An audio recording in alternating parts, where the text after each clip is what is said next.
So today we are doing something that I genuinely love and that I think is one of the most transformative procedures in brow artistry, eyebrow lightening combined with toning.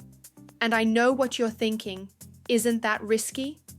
And honestly, yes, if you don't know what you're doing. But when you approach it correctly, with the right products and the right sequence of steps, the result is stunning. Soft, natural, perfectly color-matched brows that don't compete with the face, but actually frame it. That's the whole goal here. The first thing we always do before any chemical procedure is a thorough cleanse. You cannot skip this step. The brows accumulate makeup, oil, skincare residue. All of that creates a barrier that interferes with how the lightening product penetrates the hair shaft. So we cleanse with a brow shampoo, really working it through the hairs with a spoolie, making sure every strand is clean and the skin underneath is clear. It takes maybe a minute, but it makes a real difference to the end result. After rinsing, I always take a moment to assess what we're working with: the natural density, thickness, and most importantly, the starting color, because that tells me how much lift we'll need. Before we put any chemistry near this client's skin, we apply a skin saver, and this is something I feel strongly about. Skin protection is not optional, it's non-negotiable. The bleaching agent we use in lightening is a peroxide-based compound, and it absolutely will react with the skin if left unprotected. So we apply a thin, even layer of protective barrier cream around the brow area, not on the hairs, just around them. This creates a buffer between the product and the skin, which keeps the procedure comfortable for the client and prevents the redness and irritation that comes with unprotected lightening. A good master never skips this. Now, before I apply the lightening paste itself, there's one more step that not everyone knows about: Smart Step. Think of it as a primer for the brow hair. It opens the cuticle slightly and prepares the hair shaft to accept the lightening compound more evenly. Without it, you can get patchy results, especially with thick, coarse brow hairs.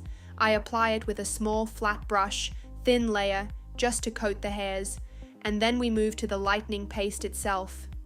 I mix the bleaching powder with the developer to get a smooth, consistent paste, not too thick, not too runny. The application needs to be thorough. Every single hair needs to be covered, from root to tip. I use a flat brush and work in short strokes, making sure the paste penetrates all the way to the base, where the hair is thickest. This is where a lot of people go wrong. They coat the surface, but don't really saturate the root area, and then the result is uneven. You also have to be careful around the edges. The perimeter of the brow shape needs just as much product as the center. Now we monitor. This is honestly my favorite part of the process, watching the transformation happen. The paste will look white as it sits on the brow, and underneath, the hair is gradually lifting. I check every minute or so, gently moving the paste to see the color underneath. With dark brows like these, we typically go through several stages: dark brown, then medium brown, then warm reddish brown, then orange, then yellow. Each stage is a level of lift. We're aiming for that yellow gold stage, which means we've lifted enough to accept the toner properly without over-processing the hair. It's a judgment call, and experience is really the only teacher. Once we've reached the right lift level, the lightener comes off. We use an indicator shampoo here, which is actually quite clever. It neutralizes the alkalinity of the bleach and starts bringing the pH of the hair back to normal. After rinse, the brows will look yellow. That's completely expected and normal. It actually means the lightening worked well. But yellow brows aren't the goal. That's where the toning comes in. The first toning step is neutralization. We apply a purple or sometimes violet toning mask with a spoolie. Purple is the complementary color to yellow on the color wheel, which means it directly cancels it out. I leave this on just long enough to knock out the brassy warmth without pushing the color into a cold, ashy direction. You want a neutral base, not an overcorrected one. A minute or two, then we rinse again. Now the brows are pale, soft, and ready for the actual color. Toning is where the real artistry happens. I choose the toning color by looking at the client's natural hair. This client has dark, cool-toned brown hair, so I select a toner that will harmonize with that. The toner deposits color pigment into the lightened hair shaft, giving us that final shade. I apply it with a spoolie, making sure every hair catches the color, and then we let it develop.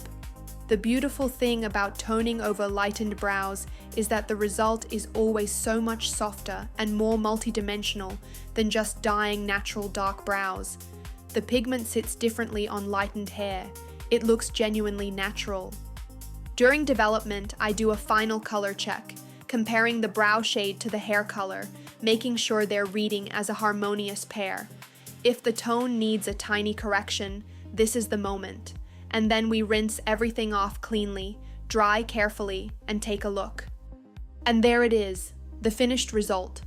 Soft, beautifully lightened and toned brows that work perfectly with this client's natural coloring.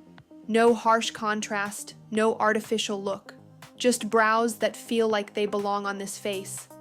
That's what brow lightening plus toning done right looks like.